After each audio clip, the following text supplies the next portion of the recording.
राधे राधे दोस्तों। आज हम सुनेंगे करवा चौथ व्रत कथा। सालों पहले एक शहर में साहूकार रहता था, जिसके 7 बेटे और एक बेटी थी। बेटी का नाम करवा था। साहूकार ने अपने बच्चों का पालन पोषण काफी शाही तरीके से किया था। सभी भाई अपनी इकलौती बहन को बहुत मानते थे और उस पर अपनी जान छिड़कते थे। उन्होंने उसकी शादी एक अमीर साहूकार के साथ एकदम शाही तरीके से की। एक दिन करवा ससुराल से अपने मायके आई। सभी भाइयों ने उसका जोरदार स्वागत किया।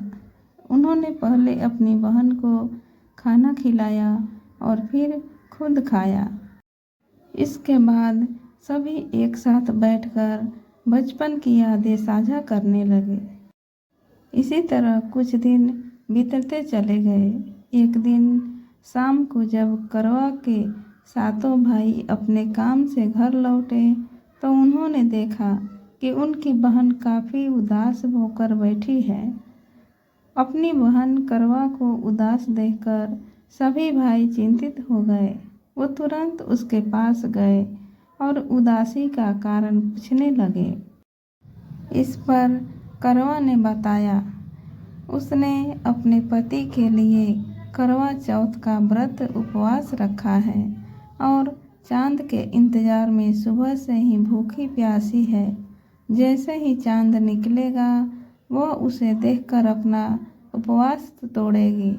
यह सुनकर भाइयों का भी मन उदास हो गया।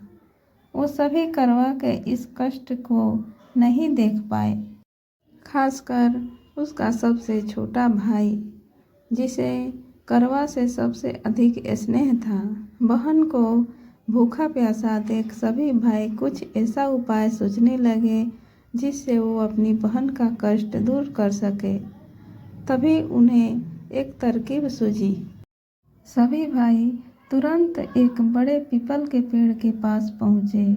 उनमें से सबसे छोटा भाई एक जलता हुआ दीपक लेकर उस पेड़ पर चढ़ गया और उसे एक छलनी में रखकर वहीं छोड़ दिया। इसके बाद पूरे गांव में हल्ला हो गया कि चांद निकल आया। करवा भी उसे जलते दीपक को चांद समझ बैठी और जल्दी से पूजा पूरी कर अपना उपवास खत्म करने के लिए बैठ गई। जैसे ही उसने खाने का पहला निवाला उठाया, उसकी नज़र भोजन में पड़े बाल पर पड़ी। उसने तुरंत उस निवाले को अपने प्लेट से निकालकर दूसरी तरफ रख दिया। इसके बाद उसने दूसरा निवाला अपने मुंह में डाला। तभी उसके दांतों में एक कंकड़ आ फंसा। उसने झटपट उस निवाले को भी प्लेट से हटा दिया। इसके बाद उसने तीसरा निवाला अपने मुंह में रखा कि तभी उसे एक बुरी खबर मिली। करवा को पता चला कि उसके पति की मृत्यु हो गई है। यह सुनते ही करवा पूरी तरह से टूट गई और जोर जोर से रोने लगी। कुछ समय बीतने के बाद उसे अपने पति की मृत्यु की सच्चाई का पता चला। उसे जानकारी मिली कि उसके भाइयों के कारण उसने दीपक को चांद समझ लिया था और अपना उपवास खत्म किया था। इस वजह से देवता नाराज हो गए और उसके पति को मृत्यु दंड की सजा सुनाई। सच्चाई का पता चलने के बाद करवा ने अपने पति का अंतिम संस्कार नहीं करने का प्रण लिया। देखते देखते 1 साल बीत गए। करवा अपने पति के मृत शरीर के पास ही बैठी रही। वह रोजाना अपने पति के शव को साफ करती और वहां उगने वाली घासों को भी हटाती रहती थी। 1 साल बाद फिर से करवा चौथ का पर्व आया। हमेशा की तरह सभी महिलाएं इस व्रत को करने के लिए एक साथ जुटी। इसमें उसकी 7 भाभी भी थी। शाम के समय पूजा समाप्त करने के बाद जब करवा की सभी भाभी उसके पास पहुंची तो उन्होंने करवा को आशीर्वाद मांगने को कहा। इस पर करवा ने सभी भाभी से एक एक करके अपने पति को जीवित करने का वरदान मांगा। करवा की यह मांग उसकी भाभी पूरी नहीं कर सकती थी।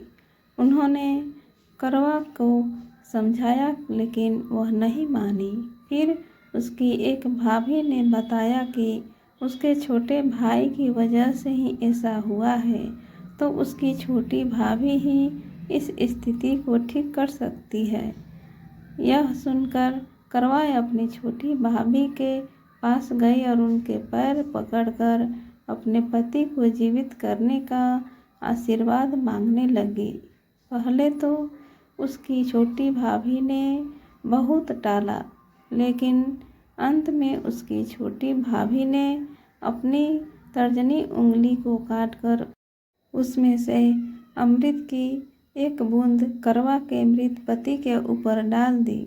जैसे ही अमृत की बूंद उसके ऊपर गिरी, वह जिंदा हो गया और जय श्री गणेश के नारे लगाने लगे।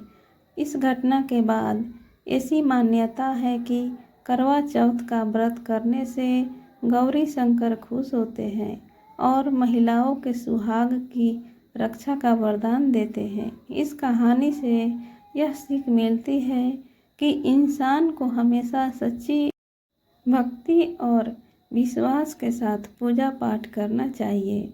अगर उसमें किसी प्रकार की कमी रहती है तो उसके बुरे परिणाम को भी भुगतना पड़ सकता है।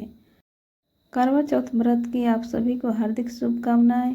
आप सबकी मनोकामना पूर्ण हो।